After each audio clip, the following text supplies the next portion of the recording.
And joining us now is Gabe Benedetti, national political reporter for Politico. Gabe, I want to get your thoughts on the reports that FBI Director James Comey misstated information during his testimony last week. Does this new information make a major difference?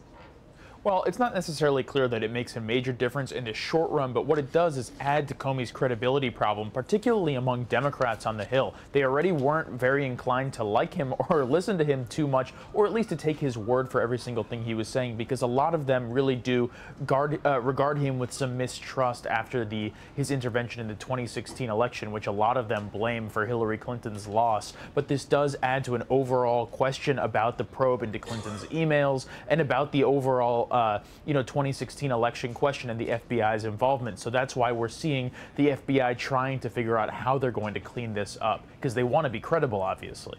You were talking about the FBI wanting to clean this up. Why haven't they come out publicly and tried to correct this since they've known about this? Yeah, well, what we've seen is obviously the FBI is a huge bureaucracy, and they're dealing with the issues of, what it would mean to come out and say, we made a mistake here.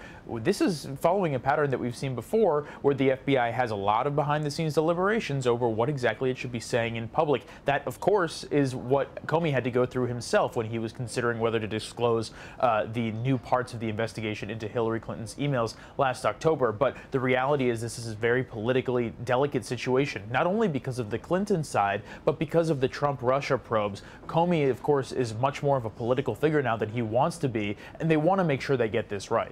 We know President Trump tried to dismiss yesterday's hearing on Mike Flynn as old news, but it was Sally Yates who came out saying that she warned the White House that General Flynn was susceptible to blackmail by Russia. So why is that a key part of all of this?